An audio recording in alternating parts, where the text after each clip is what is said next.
একবার পারস্যের এক পণ্ডিত ব্যক্তি বলেছিলেন, ভারতবর্ষে এমন একটি গাছ আছে যে গাছের ফল খেলে মানুষ কখনো বুড়ো হয় না, এমনকি মরেও না। পারস্যের রাজার কানে এই খবর পৌঁছলো। খবর শুনে রাজা তো ভীষণ খুশি। যেভাবেই হোক এই গাছের ফল তাকে জোগাড় করতেই হবে। ফল খেয়ে যদি চিরযৌবন লাভ করা যায় অথবা অমর হওয়া যায় তবে মন্দ কি। রাজা মশাই অনেক টাকা পয়সা দিয়ে এক অমাত্যকে পাঠালেন ভারতে। অমর হওয়ার ফল তার চাইই চাই। অমাত্য ভারতে চলে এলেন। ফলের খোঁজে তিনি পাহাড় পর্বত, বন জঙ্গল, মাঠ ঘাট কোনো কিছু বাদ রাখলেন না, কিন্তু কোথাও সে ফলের সন্ধান মিলল না। যাকেই তিনি সে ফলের কথা জিজ্ঞেস করেন তিনিই উত্তর দেন, লোকটার মাথা খারাপ নাকি। এভাবে দীর্ঘদিন কেটে গেল। অমাত্য ফলও পাচ্ছেন না, দেশেও ফিরতে পারছে না। ওদিকে রাজামশাই দেশ থেকে অনেক টাকা পয়সা এবং একটা চিঠিও পাঠিয়েছেন, অমর হওয়ার ফল আমার চাইই চাই। অমাত্য নিরাশ হয়ে ঘুরতে শুরু করলেন। হঠাৎ তিনি একদিন এক পণ্ডিতের দেখা পেলেন। পণ্ডিতের চেহারা দেখেই অমাত্য আশ্বস্ত হলেন,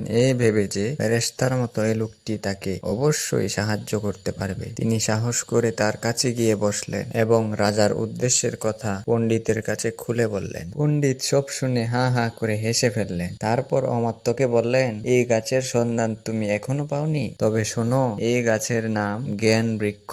এই গাছ পেতে অনেক সাধনা করতে হয়, তবে একবার পেলে ভীষণ লাভ, কারণ জ্ঞান বৃক্ষের ফল খেলে মানুষ সত্যিই অমর হয়। পণ্ডিতের কথা শুনে অমাত্য আশ্চর্য হয়ে গেলেন। পণ্ডিত বললেন, এই জ্ঞান বৃক্ষ বিভিন্ন নামে পরিচিত, কখনো সাগর, কখনো পাহাড়, কখনো সূর্য, কখনো চন্দ্র ইত্যাদি অনেক কিছু। এক কথায় আল্লাহর সৃষ্টি সম্পর্কে জ্ঞান আহরণ করাই জ্ঞান বৃক্ষের ফল। কাজেই এই ফল সংগ্রহ করতে পারলে মানুষ অমর হয়। জ্ঞান অর্জন করে আল্লাহর নৈকট্য লাভ করাই অমর হওয়া।